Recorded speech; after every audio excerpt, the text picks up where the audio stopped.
Ruth Calloway took 412 photographs on the day she found the house. She knows the exact number because she checked. 412 photographs across 9 hours of surveying a disputed land parcel in Harlan County, Kentucky. She checked the number because when she got home and uploaded everything to her laptop, there were 413. One photograph she did not take. She went through every image. She remembered taking most of them. The tree line, the creek boundary, the stone markers, the overgrown access road. Some she didn't specifically remember but recognized. The kind of shots you take on automatic when you have been surveying for 12 years and your hands know what the camera needs before your brain tells them. The 413th photograph she did not remember. Did not recognize. It showed the interior of the house. The house she had never entered. A room on the upper floor. Wallpaper peeling, floorboards dark with age, a single window letting in grey afternoon light. And standing at that window, back to the camera, looking out at the land below. Ruth. Her jacket. Her survey pack. Her hair. Her exact posture. The way she stands when she is reading a landscape, weight slightly on her left foot, right hand raised to shade her eyes even though she was indoors, even though she was facing away from the camera, even though she was in a room she had never entered in a house that does not appear on any map that has ever been made of Harlan County, Kentucky. Ruth Calloway is 51 years old. She has been a land surveyor for 22 years. She is the most methodical, precise, empirically minded person I have ever spoken to. She called me at 11 p.m. on a Tuesday and said, "I need to tell someone what happened today. Someone who will believe me. Someone who has heard things like this before." A friend had pointed her toward ColdPresence. She said, "There is a house on the parcel I was surveying. It does not appear on any map. It does not appear in any county record. It does not appear in any satellite image going back 15 years. And I am standing in one of its windows in a photograph I did not take." This is Ruth Calloway's story. And when you hear all of it, when you understand what that house is and what it does and how long it has been doing it, I think you will understand why I have not slept properly since she told me. And why she keeps every single light in her house on at night now. Every single one. Ruth Calloway has been a land surveyor for 22 years. Before that she studied civil engineering at the University of Kentucky. Licensed in 4 states. She has surveyed thousands of parcels across the American Southeast. Mountains, river bottoms, disputed boundary lines going back to colonial land grants that predate the state of Kentucky itself. Ruth is a woman whose entire professional life is built on the precise, documented, legally defensible description of physical reality. What is here? What is there? Where the line falls? What the instruments say? She told me early in our conversation that she finds the paranormal uninteresting. Not frightening. Not fascinating. Uninteresting. The way a mathematician finds astrology uninteresting. Not threatening to her worldview. Just irrelevant to it. I want you to hold on to that. The assignment came through a title company in Lexington. A parcel of land in Harlan County. Approximately 40 acres, heavily wooded, disputed between 2 estates. Both sides claimed portions of the same acreage. Ruth's job was straightforward. Establish the actual boundary lines. Produce a legally defensible plat map. She had done this hundreds of times. The parcel was remote. A logging road off a county road off a state highway. 40 minutes from the nearest town. Ruth arrived at 7 in the morning on a clear February day. Cold but dry. Good surveying weather. She parked at the gate, shouldered her equipment pack, and started in. The first 4 hours were entirely normal. She established her reference points. She walked the creek boundary. She found the old stone markers. 19th century.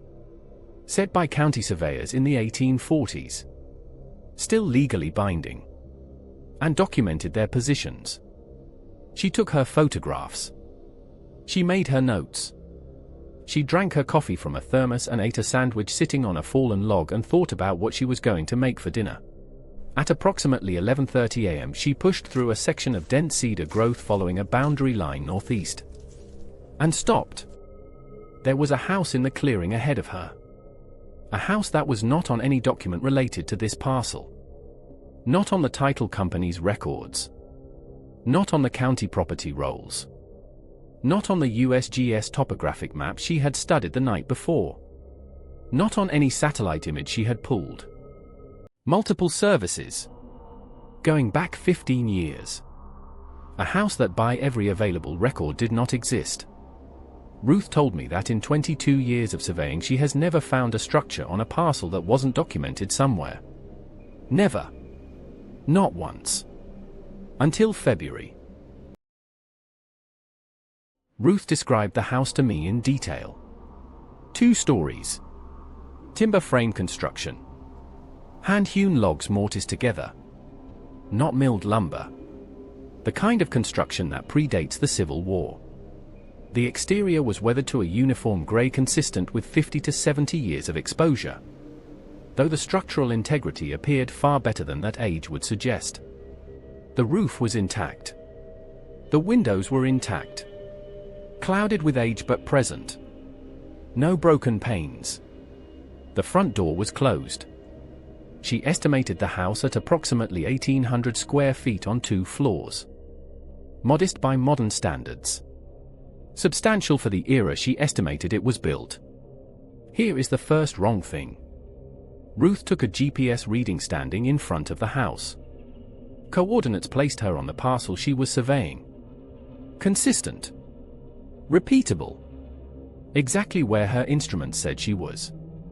She pulled up satellite imagery on her tablet. The clearing was there. The cedar growth around it was there. The house was not. Not obscured by tree cover. The clearing was fully visible in the satellite image. Not too small to detect. A house this size would be clearly visible. Simply not there. Ruth cross-referenced 3 different satellite services and a USGS aerial from 2019. In every image the clearing was empty. She was standing in front of a house that had never once appeared in any image taken of this land from above. The second wrong thing. Ruth walked the perimeter. Professional habit. She documents structures when she finds them. It is part of her job. She measured it. She sketched it. She photographed it from every angle. And as she walked she noticed something she initially put down to the age of the construction. Then could not put down to anything at all. The house had no shadow. February afternoon. Clear sky. Low sun from the southwest casting long shadows across the clearing. Her own shadow. The shadows of the cedar trees. The shadow of the logging road gate half a mile back. Everything in that clearing had a shadow. The house did not. She checked her position relative to the sun 3 times. She moved to different angles. She watched the clearing for 20 minutes as the sun moved. The light touched the west-facing wall. She could see it. The afternoon gold catching the weathered timber. The light touched it. It simply produced no shadow on the ground. Ruth Calloway told me this is the moment she decided not to go inside. She is rational. Professional. She does not believe in the paranormal. But she knows what shadows are. She has worked with light and measurement and physical reality for 22 years.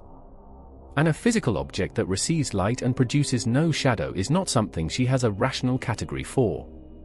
So she decided not to go inside. She documented the exterior. She took her 412 photographs. She completed her survey. She walked back to her car. She drove home. She uploaded her photographs. And found the 413th. Ruth spent 3 days after her survey trying to find the house in the historical record. Not because she was frightened. She was puzzled. Puzzled is a professional problem to be solved. She approached it the way she approaches every professional problem. Systematically. With documentation. Harlan County has maintained property records since its founding in 1819. Ruth went through every record associated with that parcel going back to the original land grant. 18 owners across 200 years. Every transfer documented. Every survey noted. No structure ever listed. Not once. Not in 200 years of documented ownership. She went to the Kentucky State Archives. The earliest detailed survey of Harlan County dates to 1887. A hand-drawn map she found in the archives collection. She located the parcel. Found the clearing. The clearing was empty on the 1887 map. She pulled the 1887 survey field notes. Handwritten. In a ledger not opened in decades. On the page corresponding to that parcel. At the bottom. Below the formal survey notes. In a different, less careful hand. As though added quickly almost as an afterthought. Something was written that Ruth photographed and sent to me. I have read it many times. There is a house on the northeast corner of this parcel which I have not recorded in the formal survey and will not record. I have been told by 3 separate persons of long residence in this county that the house has been on this land since before any living person can remember and that it does not remain for those who look for it directly. I looked for it directly. I did not find it. I do not know what this means. I am recording this note so that whoever surveys this land after me will know. Look at the northeast corner. Look at it from the side. Not straight on. Do not go inside. I do not know why I know this last thing. I simply know it. The surveyor who wrote those notes was a man named Thomas Aldrich Voss. Ruth found his professional history in the archive records. Found his death certificate. He died in February 1888. For months after surveying that parcel. Cause of death? Undetermined. He was 51 years old. Ruth Calloway is 51 years old. She told me she sat with that for a long time. She is not a superstitious person. She does not believe in patterns that don't have mechanical explanations. But she looked further. Going back through the county death record, she identified 6 surveyors, assessors, and county officials with documented work on or adjacent to that parcel across 200 years. Of the 6, 4 died within a year of their documented contact with the parcel. 2 of those 4 died at 51. 1 died the February following his survey. Ruth was surveying that parcel in February. Ruth is 51. She told me she is not drawing a conclusion. She is documenting data. She has spent 22 years understanding that data and conclusion are different things. But she asked me, quietly, near the end of our first conversation, does the house choose who finds it? Or does it find who it chooses? I have been sitting with that question ever since. I want to go back to the photograph now that you have the full context. The room in the photograph. Wallpaper in a dark floral pattern consistent with the 1880s to 1900s. Heavily faded. Peeling from the upper corners. Floorboards of a wood Ruth identified as American chestnut. A species effectively eliminated by the chestnut blight of the early 20th century. Almost impossible to find in any structure built after 1930. The ceiling plaster was intact, which Ruth noted as unusual for a structure of this age in an unoccupied state. Plaster ceilings in abandoned buildings typically fail within decades from moisture infiltration. Everything in that room was consistent with a house built between 1870 and 1900. A house that had been standing, undocumented and unoccupied, for somewhere between 120 and 150 years. Now, Ruth in the photograph. Back to the camera. Her survey pack. Bright orange. The specific brand she has used for 3 years. Her navy Carhartt work jacket. Her name written inside the collar in permanent marker. Her hair. Shoulder length. Gray at the temples in a way she described as distinctive enough that she recognized herself immediately. Her posture. Weight on the left foot. Right hand raised. Ruth told me she stands exactly like that when she is reading a landscape. A physical habit she has had for years.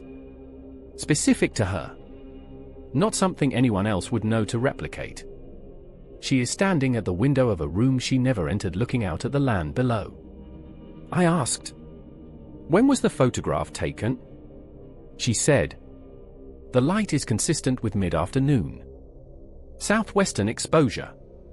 She was on that parcel from 7 a.m. to approximately 3:30 p.m.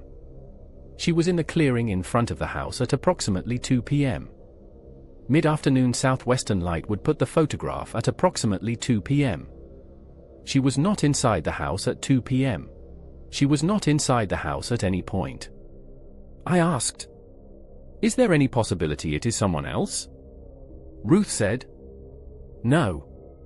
Without hesitation. She said, "I know my own posture. I know my own pack. I know the way my hair sits in the cold. That is me." Then she told me about the fourth examination. She had looked at the photograph 3 times before she noticed it. On the fourth she was studying the window itself. The wavy old glass. The wooden frame. When she saw what was reflected in it. The window faced southwest. The camera that took the photograph was somewhere behind Ruth. Somewhere in the room she was standing in. In the reflection of the wavy glass you can see the room behind her. And in that reflection, you can see the camera. And standing behind the camera, in the doorway of that room, something that is not Ruth. Something that was in the room with her. In a house she never entered. The figure in the doorway reflection fills the frame completely. The doorway is a standard 19th century interior door. Approximately 6 feet 8 inches. Ruth measured the exterior door frame during her perimeter walk and noted it in her survey records. The figure fills it top to bottom. And side to side. Not a person standing in a doorway. Something that occupies a doorway entirely. Something without features. Without definition. Just a presence the exact size and shape of an interior doorway. As though the door frame had decided to become something else entirely. I have spent longer trying to understand the unmapped house than any previous story I have told on this channel. Here is what I think. I think the house exists in a different relationship to time than we do. Not outside of time, not supernatural in any science fiction sense. Something more specific and more disturbing. I think the house experiences time the way a very old, very patient thing experiences a landscape. Not moment to moment. But across seasons. Across decades. Across the full arc of whoever finds it from first encounter to final resolution. It does not appear on satellite images because satellite images capture a single moment.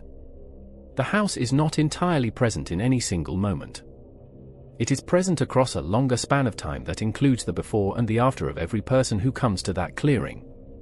It casts no shadow because shadows are what light produces when it hits an object in a specific instant. The house is not entirely present in any specific instant. And the photograph.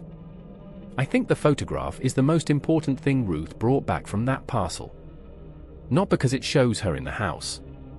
But because of what it means that it shows her there. The house had already taken her there. Not in the future. She has not returned and will not return. Not in the past. She was never inside. In the house's relationship with time. In that longer moment it occupies. Ruth had already stood at that window. Whatever was standing in the doorway behind her had already been in that room with her. The visit had not happened in linear time. In the house's time it had already concluded. The 1887 Surveyor wrote, "Do not go inside." And I do not know why I know this. I think he knew it because the house had already shown him his own interior moment.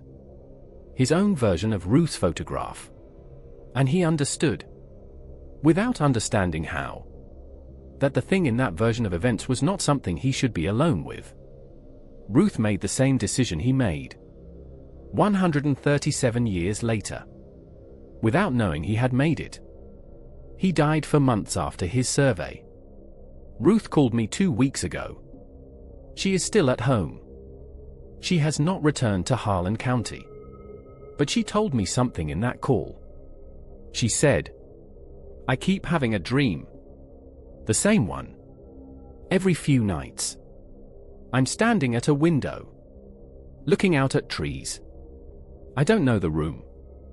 I don't recognize the view. But I know, the way you know things in dreams, that I have been standing there for a very long time." She paused. Then, "And there is always something in the doorway behind me. I never turn around. I know better than to turn around. But I can feel it. It is very patient. It has always been very patient." I held something back until now because I wanted you to hear Ruth's story without the weight of what I'm about to say affecting how you received it. The parcel Ruth was surveying is in Harlan County, Kentucky. If you have been with ColdPresence since the beginning, you know that name. The Whitmore Mansion stood at the end of Kellner Road in Harlan County. The entity that took our 6th person. The one none of us can fully remember. The one who left the message on the gate post. She was in Harlan County. The unmapped house is approximately 11 miles from where the Whitmore Mansion stood. I am not saying these things are connected. I am not saying the entity in the Whitmore Mansion and whatever occupies the unmapped house are the same thing. I have no evidence for that. What I am saying is that Harlan County, Kentucky is a place where two completely separate, completely different, completely inexplicable things have existed. That we know of. Separated by 11 miles and at least 60 years of documented incidents. And I keep asking, why here? Harlan County is old ground. Eastern Kentucky is some of the oldest continuously inhabited land in North America. Human presence going back thousands of years before European settlement. The Cherokee, the Shawnee, the people before them. 12,000 years of human beings living on this particular piece of earth. I called Ruth after I made this connection. Told her about the Whitmore Mansion. About Kellner Road. About what happened there. She listened without interrupting. When I finished, she was quiet for a moment. Then she said, "So it's not just the house?" I said, "I don't know what it is." She said, "It's the land. The house is just what's living on it right now." She said it with the certainty of someone who has spent 22 years reading land. Who understands that land is not passive. That it has history. That what happened on it does not disappear because time passes and the people who remember it die. I have not been able to think about Harlan County the same way since.